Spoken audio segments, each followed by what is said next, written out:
At sa dinami-rami ng di magkamayaw na tao sa paligid ng Panginoon, obviously touching Him, napapadikit sa Kanya at nagsisiksikan, ang babaeng ito'y humipo sa kanyang damit. At agad-agad, dahil sa kanyang pananalig, naramdaman niyang siya'y gumaling.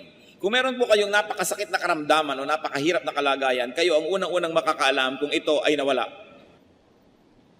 Parang meron kayong tinik na biglang nabunot, meron kang pasan na biglang nawala, alam mo agad, sabi niya, gumaling ako, I know it.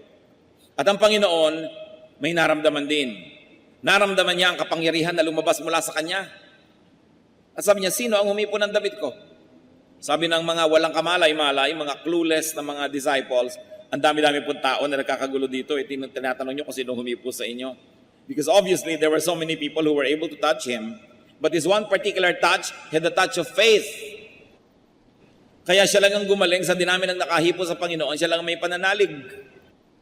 Kaya sino man ang umaattend ng church, maraming nakikinig pero napagpapala ba? Gumagaling ba? Yung may pananalig lamang, hindi lang lahat ng nakakahipo ang gagaling.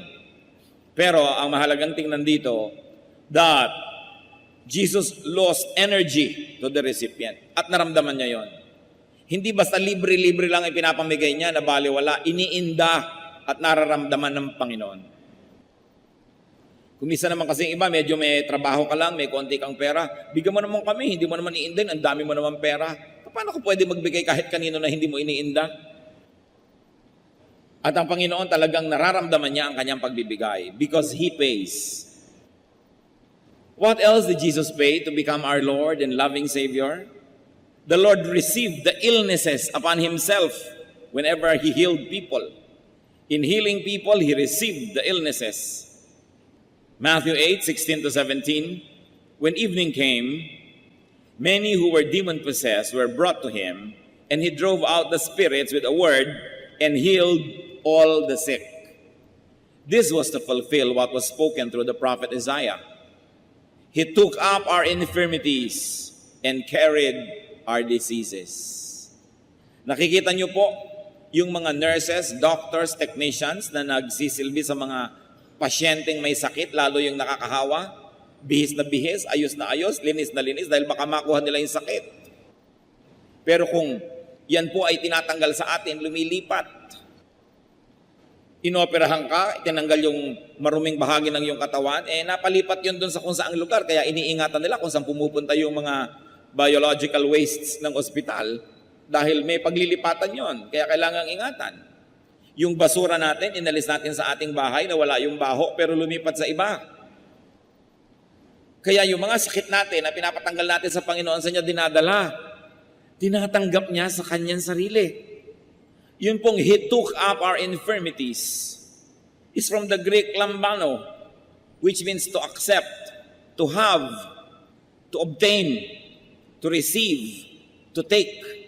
In other words, when you say, the Lord healed me, it means the Lord accepted, obtained, received, and took my disease. Gumagaling ka dahil merong kumukuha ng iyong sakit. At yung sinabi sa prophecy, He carried our diseases, is from the Greek bastadzo, which is to endure, to sustain, to receive, to carry. Pareho lang. Pag kinuha niya yung sakit mo, sa kanya napunta.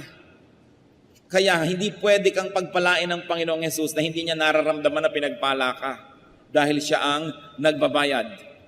In forgiving sins, Jesus received the punishment due the sinner. Hihinga ng tawad, Lord, patawarin niyo po ako sa kasalanan ko, nagkasala po ako, patawarin niyo po ako. Pag pinapatawad tayo, may nagbabayad. Pag may utang na pinapatawad dahil may nagbayad, hindi pwedeng walang nagbayad. At tuwing humihingi tayo ng tawad para sa ating kasalanan, si Jesus ang ating pinagbabayad. Mga kapatid, kung minsan siguro, sobra na tayo nasanay sa kabutihan ng Diyos. Lord, pagka magko-confess sa gabi bago matulog, marami po akong kasalanan, tulad din po ng kahapon, sorry, thank you po, good night. Ganun na lang ba kagaan ang paghingi ng tawad? Kung atin pong laging naaalala na pag humihingi tayo ng tawad, may nagbabayad at ang Panginoon yun. Whenever you ask to be cleansed, linisin niyo po ako, Panginoon. You are asking Jesus to shed His blood to cleanse you. Cleansing, salvation is free, but it is not cheap because Jesus pays. Isaiah 53 verses 5 to 6, referring to the Lord, but he was pierced for our transgressions. He was crushed for our iniquities. The punishment that brought us peace was upon him, and by his wounds we are healed. We all like sheep have gone astray. Each of us has turned to his own way, and the Lord has laid on him the iniquity of us all. Bakit siya sinugatan? Dahil sa ating mga kasalanan. Bakit siya dinurog? Dahil sa ating mga karumihan. Bakit siya pinarusahan? Ba't tayo nagkaroon ng kapayapaan? Dahil lahat ng gulo natin itinambak sa Kanya at ibinigay sa Kanya. At bakit nawala ang ating mga sugat? Sapagkat inilipat sa Kanya. Sabi, lahat tayo para mga tupang naligaw. Alam niyo po, ang mga tupa, napakadaling maligaw. Kahit araw-araw doon dumadaan sa landas na yon, konting lito lang, nalito na, lumiko na sa iba, nahulog na sa bangin. Kaya ang ginagamit na paghahalintulad sa mga mananampalataya ay tupa. Kasi ang tupa ang daling maligaw. Tulad natin, sa ang dali-dali nating maligaw at ibinunton sa Kanya ang lahat ng parusa para sa ating mga kasalanan. Kaya ang sabi sa 1 Peter 2:24, echoing Isaiah, He Himself bore our sins in His body on the tree, meaning the cross, so that we might die to sins and live for righteousness. By His wounds, you have been healed. Nagkaroon ka ng buhay kasi may namatay. Napatawad ka kasi may nagbayad.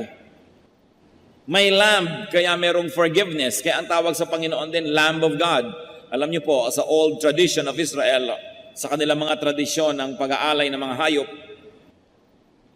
hahawak sila sa ulo ng hayop, at sa isang seremonya ay waring inililipat doon sa hayop ang kanilang mga kasalanan. At pagkatapos ang hayop na ito ay papatayin, ititigis ang kanyang dugo at ibubuhos doon sa altar. At dahil mayroong hayop na kumuha ng kanilang kasalanan at itinigis ang kanyang dugo, pambayad sa kasalanan na yon, ceremonially napapatawad yung kasalanan ng mga mananampalataya na nagbibigay ng offering. Ito po yung old offering tradition of Israel. But of course, this was only a hint, a clue of the offering that the true Lamb of God, Jesus, was going to pay. So sa kamatayan ni Jesus, lumilipat sa kanya ang ating kasalanan, kaya siya namatay. Hindi naman nakakapagpatawad ng kasalanan yung patuloy kang mag-offer ng mga hayop. Kung hindi mo yun ikinokonekta sa pananalig doon sa darating na Kristo na magiging tunay na kabayaran sa mga kasalanan.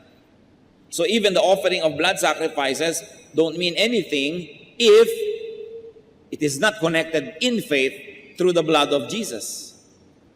Kaya lahat po ng ating sacrifices, kung walang kinalaman din kay Jesus, baliwala.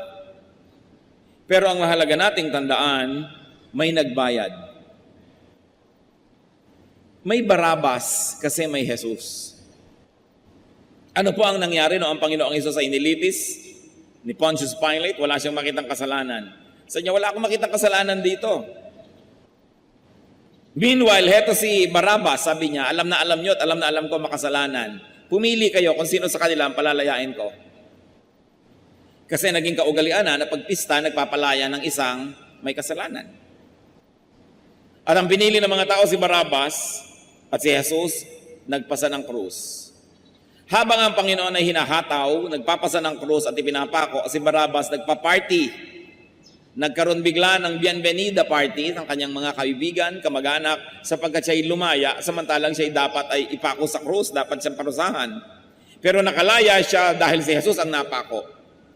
Mga kapatid, tayo ang mga Barabas na yan. Sabihin niyo sa katabi niyo, ikaw si Barabas. At sabihin niyo naman sa nagsabi sa inyo, at ikaw din. Kaya tayo pupunta sa kalangitan dahil si Lord ay nagbayad. Sabi sa Bible, He went down to the depths of hell for 3 days. Kaya tayo magkakaroon ng buhay, siya'y namatay. Kaya tayo lumilinis, siya ang pinarumi. At siya ang tumanggap ng ating mga kasalanan. So we should never just take confession lightly. Na hindi natin sabihin, Lord, may kasalanan na naman po ako. Sabi ng iba, sige na, magkasala ka na, i-confess mo na lang. Madali namang kausapan Diyos, i-confess mo lang. Sabi sa Bible, if we confess our sins, He is just and will forgive us all our iniquities.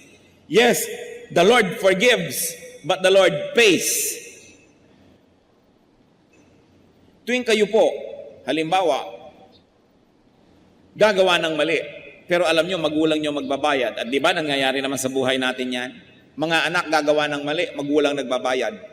Magulang nagbabayad ng piyansa, magulang ang nagbabayad sa pulis, magulang ang nagbabayad sa hukom, magulang ang nagbabayad sa ospital, sa mga na-damage. Talagang may nagbabayad.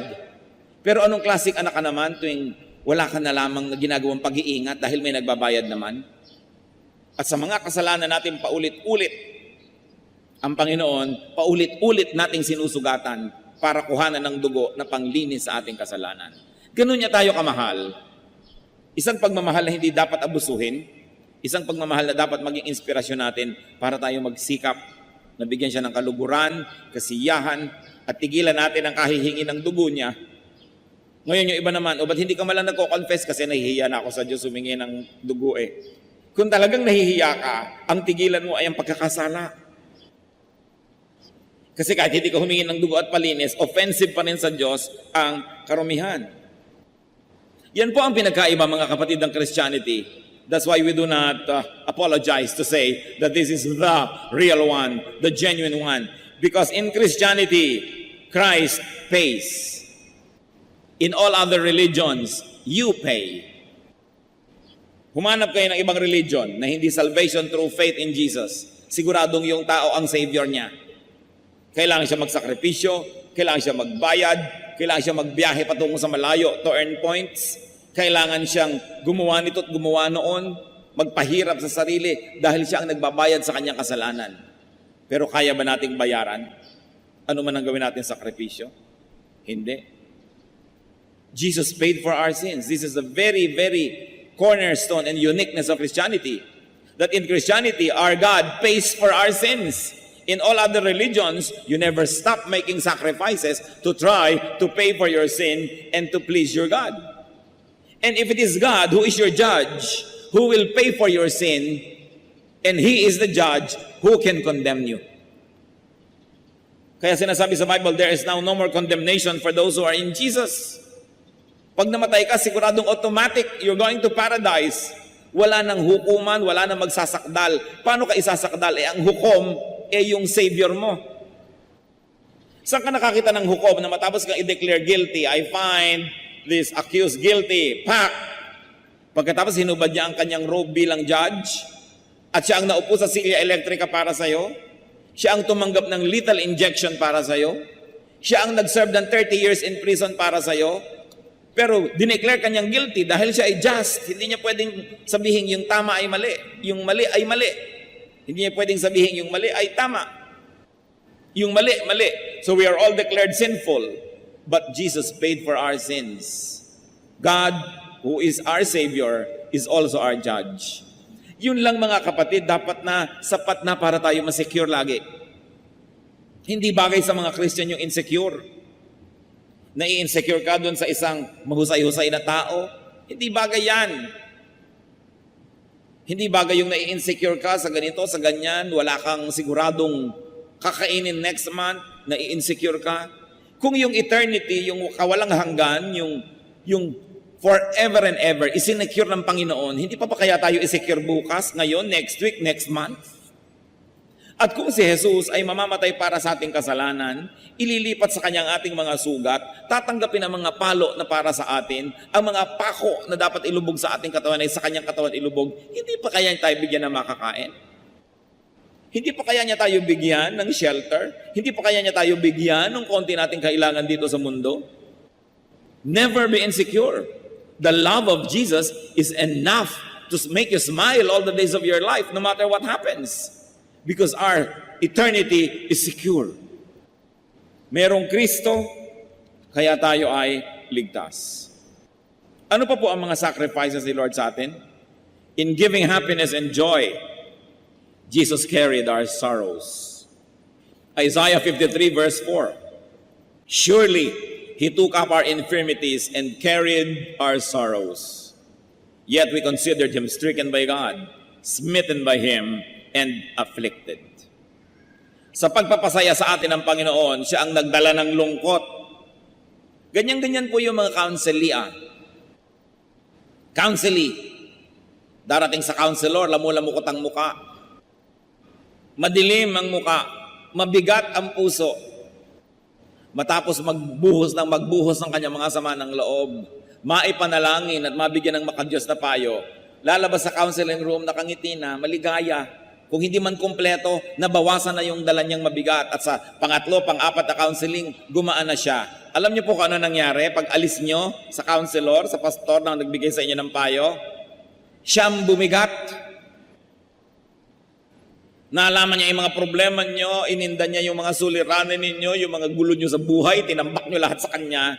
Siya ngayon na may dala-dala. Because the servants of Christ are little Christs. Kaya yung ginagawa ni Kristo, ginagawa din ng mga lingkod niya. Kaya yung mga iba gusto magpa-counsel, pagkatapos ng message, pwede po magpa-counsel. Anak, hindi mo alam ang sinasabi mo? Kaka-message lang natin, dahil ko pong nakipag-boxing sa 5 flash elorde. Pwede ba natin i-schedule yan so I can give you undivided attention? Ngayon ko na po kailangan. Napaka mga unreasonable kumisa ng mga anak ng Diyos.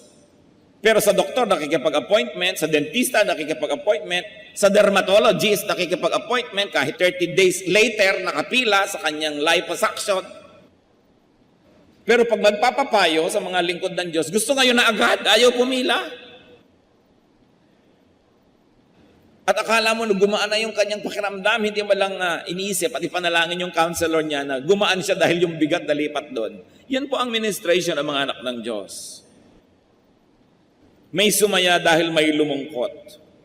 Kaya ang tawag sa Panginoon sa Isaiah 53 verse 3, a man of sorrows. Paano ka naman sasaya kung talagang alam mo at diniinda mo ang suliranin ng mundo?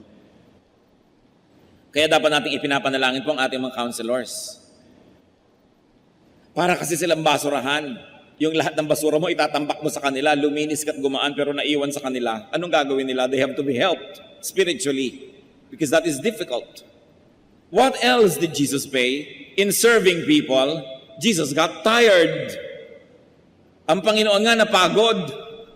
Tao pa. Mark 6:31, then because so many people were coming and going, that they did not even have a chance to eat, He said to them, come with me by yourselves to a quiet place and get some rest.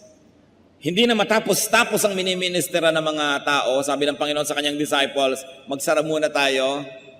The doctor is out. Magpahinga muna tayong lahat sa isang tahimik na lugar. At alam ni Lord John. And people are comforted because someone takes their burdens. Kaya kita nyo, nakakita ng kapahingahan yung mga lumalapit sa kanila at ang napagod yung mga disciples. But we must here appreciate the ministry of Christians. That the disciples help the Lord serve the people. That the disciples help the Lord carry His cross. Sa Matthew 27:32, an interesting episode happened on the way to Golgotha. No ang Panginoon po ay nagpapasa ng krus, merong biglang nakatulong sa kanya ng pagpapasan. As they were going out, they met a man from Cyrene named Simon, and they forced him to carry the cross. Wala naman tao magbo-volunteer na buhatin yung krus ni Kristo eh. Wala naman taong talagang willing na tulungan si Kristo magbuhat. Kaya this man was forced. We should know that many servants, many helpers, and disciples of Christ were actually forced to help the Lord. Bihirang-bihira, and I'll be suspicious of people who really would like to become pastors. Yung talagang gustong-gusto maging pastor na gustong-gusto. Bakit?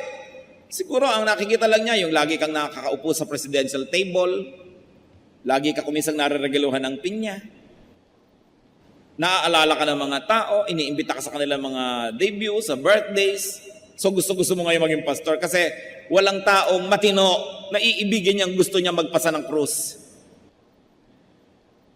Kaya yung nagpapasa ng krus, yan ay mga pinilit pa ng Diyos. Mga kuminsan, pinagsara na ng ibang pinto para mag-serve na talaga dahil ayaw pa eh.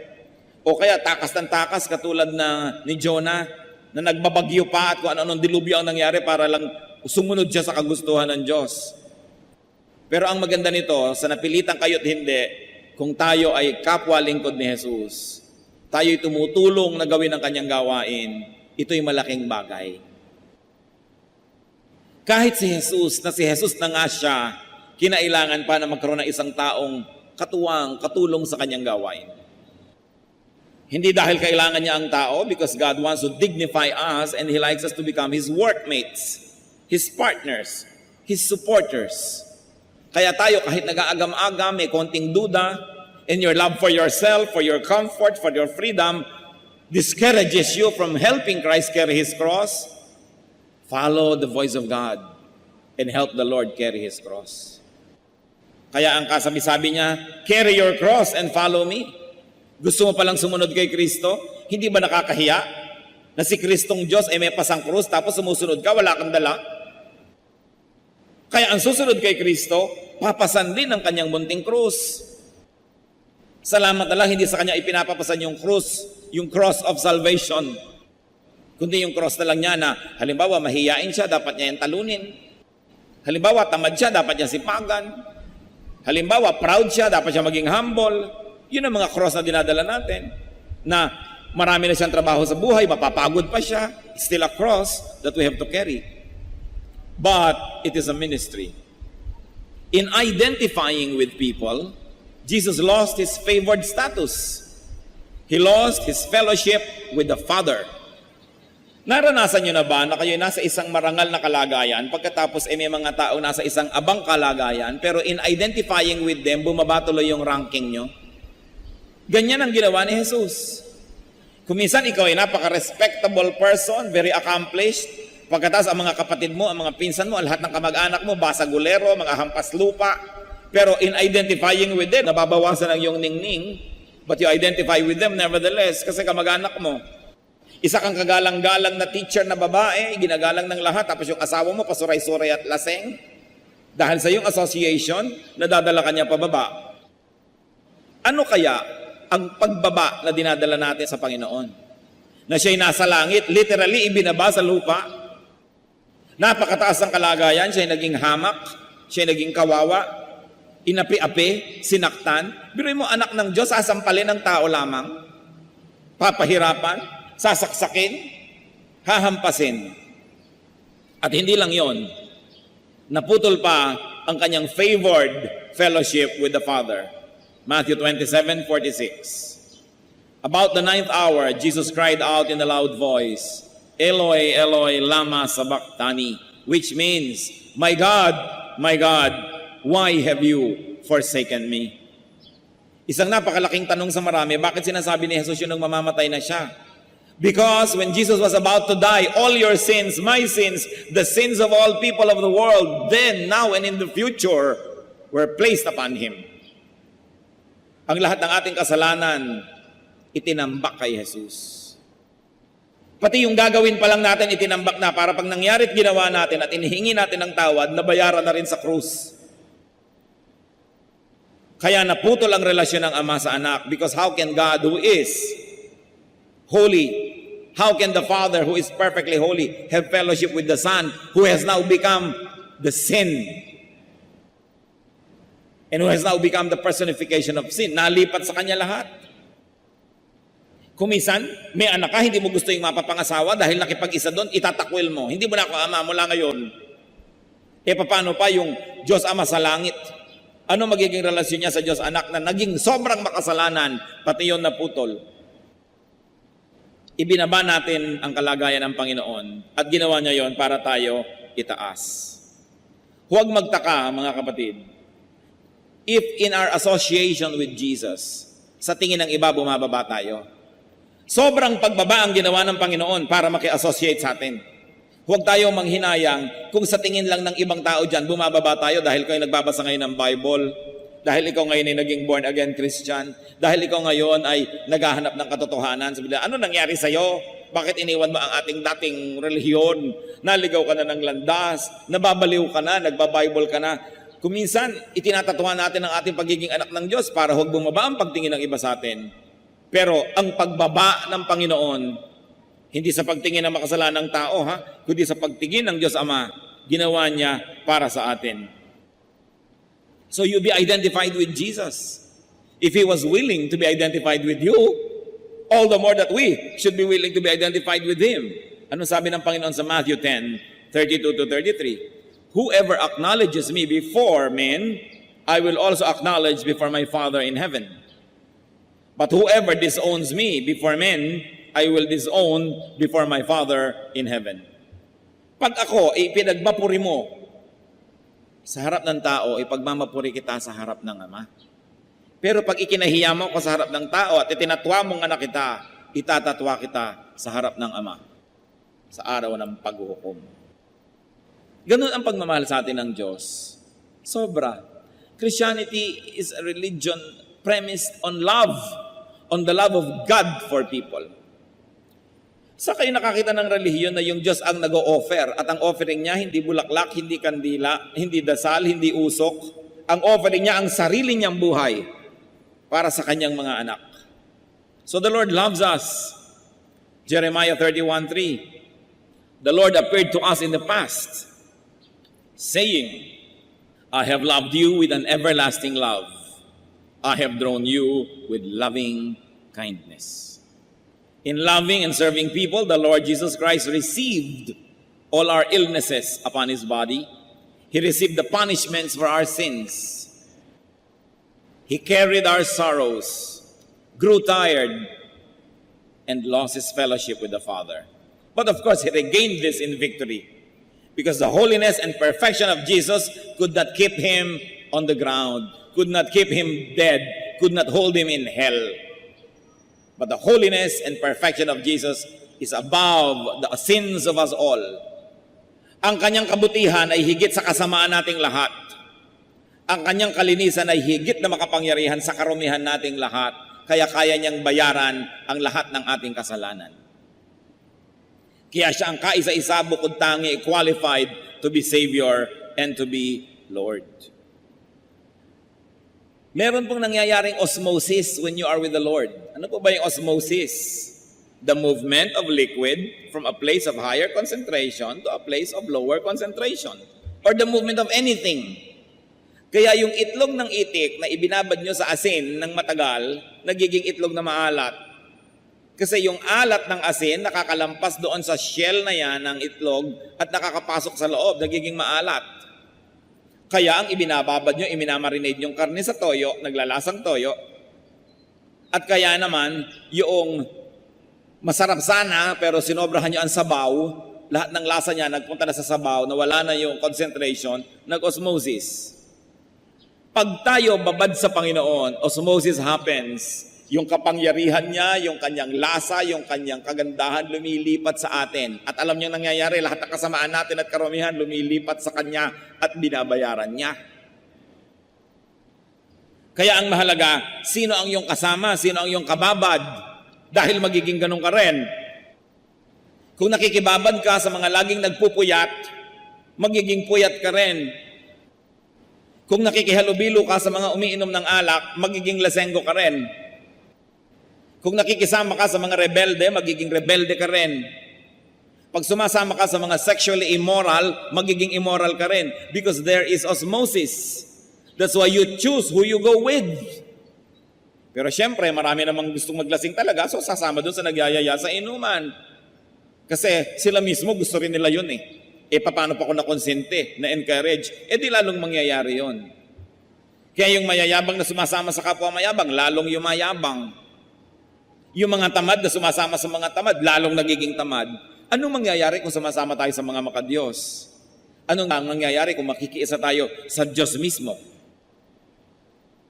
Kaya napakahalaga that there is osmosis happening in our lives. Saan ba tayo bumababad?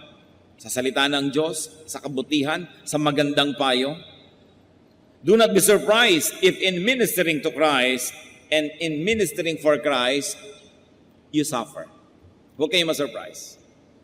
Sasabihin nyo, kung kailan pa ako naging Christian, nagkaroon ako ng ganitong uri ng suffering. Kung kailan pa ako naglingkod sa Panginoon, kung kailan pa ako sumali sa choir o naging instrumentalist o Sunday school teacher, kung kailan pa ako nagpastor, kung kailan pa ako nag-volunteer, nagkaroon ako ng suffering, don't be surprised because Christ that you follow suffered. Pero, yung sinusundan niya naman patungo sa kaluwalhatian, tatandaan natin, ang daan tungo sa langit ay kailangang dumaan sa Kalbaryo, sapagkat ang Panginoon na umakyat sa langit ay dumaan sa Kalbaryo at sa krus. At salamat na lang yung most of the suffering was done for us by Christ and we don't have to suffer anymore. Konti na lang ang natira sa atin, parang yung tumulong kay Jesus, tumulong lang siyang magbuhat sandali pero hindi naman siyang ipinako. Kaya mga kapatid, maghanap-hanap naman tayo ng mabubuhat, maghanap-hanap naman tayo ng maitutulong sa ministry ng Panginoon, sapagkat maging nung siya idadalin sa Kalbaryo, ipinakita yung ganung pamamaraan na ang tao ay tutulong, ang tao ay kasama sa pagbubuhat ng krus. Lalo tayong mga mananampalataya. Huwag kayong magulat kung may mga trial. Huwag kayong magulat na ngayon pa na naging Kristiyano ka, kung minsan nagkaroon ng mga hirap. 1 Peter 4:12-13 says, "Dear friends, do not be surprised at the painful trial you are suffering, as though something strange were happening to you. But rejoice that you participate in the sufferings of Christ, so that you may be overjoyed when His glory is revealed." Sabi, kung kayo ay nararamay at napapasama sa mga suffering ng Panginoon, magpasalamat kayo at magkaroon kayo ng ligaya. Huwag kayong magulat, sapagkat si Jesus mismo ay nahirapan, ang mga disciples ay nahirapan. Ang nakakagulat kung hindi man lang kayo mahirapan, baka hindi kayo kasali. Yun ang nais nating maalala. John 21:15-16. When they had finished eating, Jesus said to Simon Peter, "Simon, son of John, do you truly love me more than these?" "Yes, Lord," he said. "You know that I love you." And Jesus said, "Feed my lambs." Again, Jesus said, "Simon, son of John, do you truly love me?" He answered, "Yes, Lord, you know that I love you." Jesus said, "Take care of my sheep." So tayo, minahal ng Panginoon. Ang tanong sa atin ngayon, mahal mo ba ako? At kung ang sagot nyo, "Yes, Lord, I love you."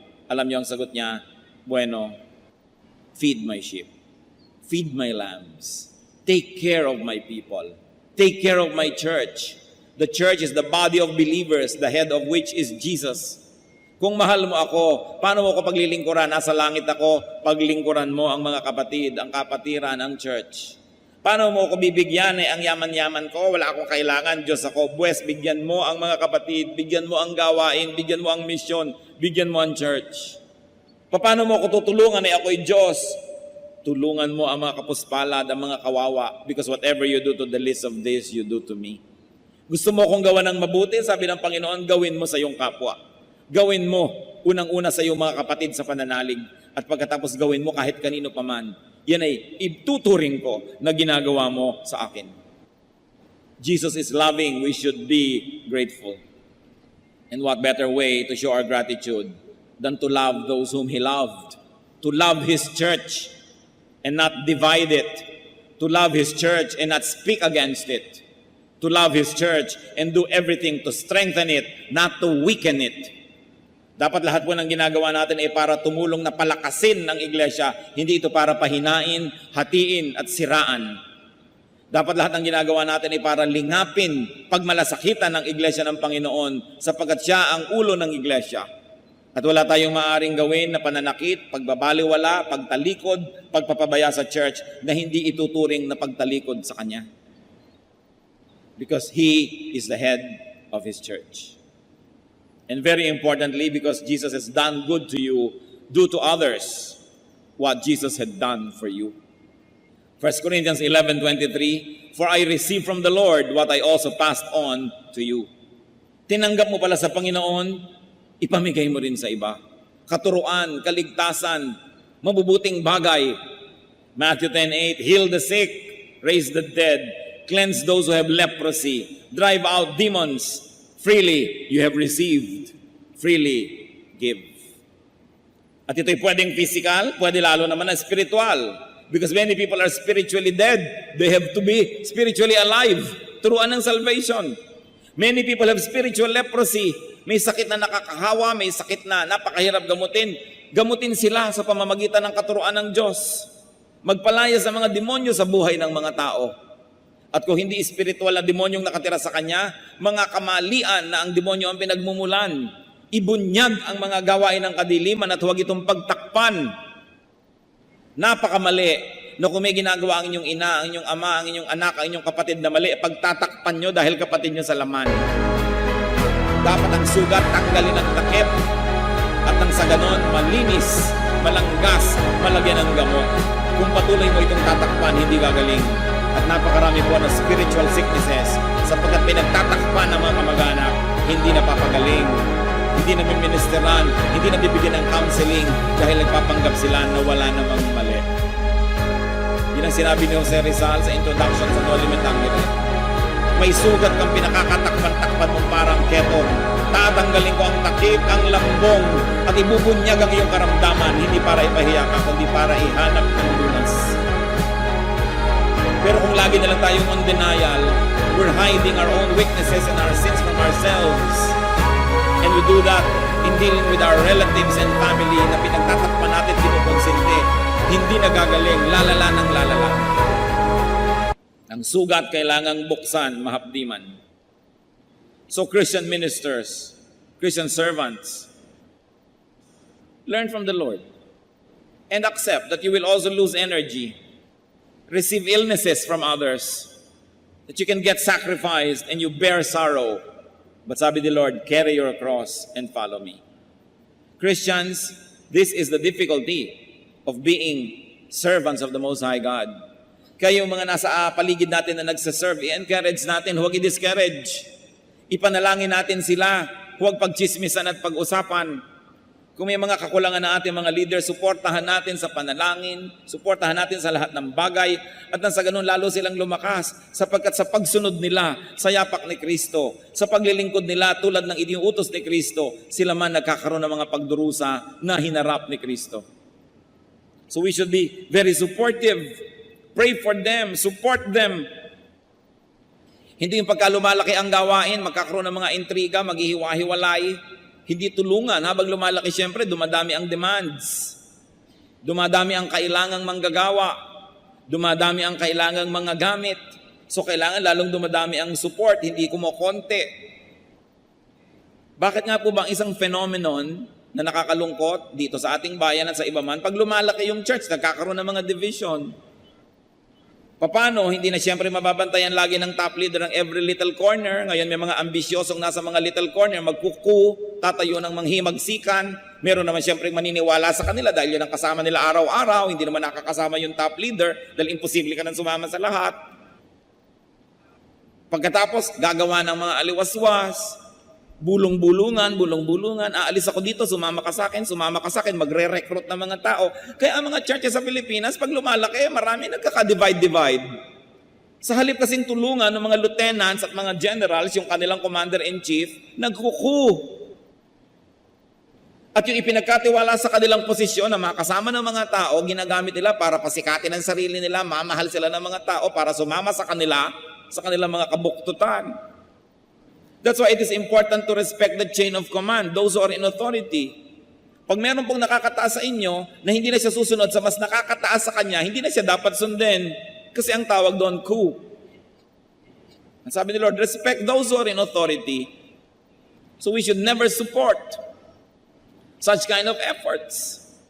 Lalo sa church. Kasi kung minsan sa mga gobyerno, hindi mo na alam kung godly yung leadership. Alam nga namang si Hitler yung leader, sasabihin mo pa, respect those who are in authority. Pag hindi na makadiyos, huwag mong sundin. Dahil pag si Satanas ang sinusunod, hindi na dapat yung sundin. So it is important for us to realize the sacrifices also of those who obey the Lord. Ang ating mga choir leader, ang ating mga Sunday school teacher, sa kanilang nananahimik na buhay, pumayag sila magpasan din ng krus na yon, huwag nating dagdagan. Huwag na tayo yung maging pasanin. Maging supportive tayo. It is important to pray for those who follow Jesus.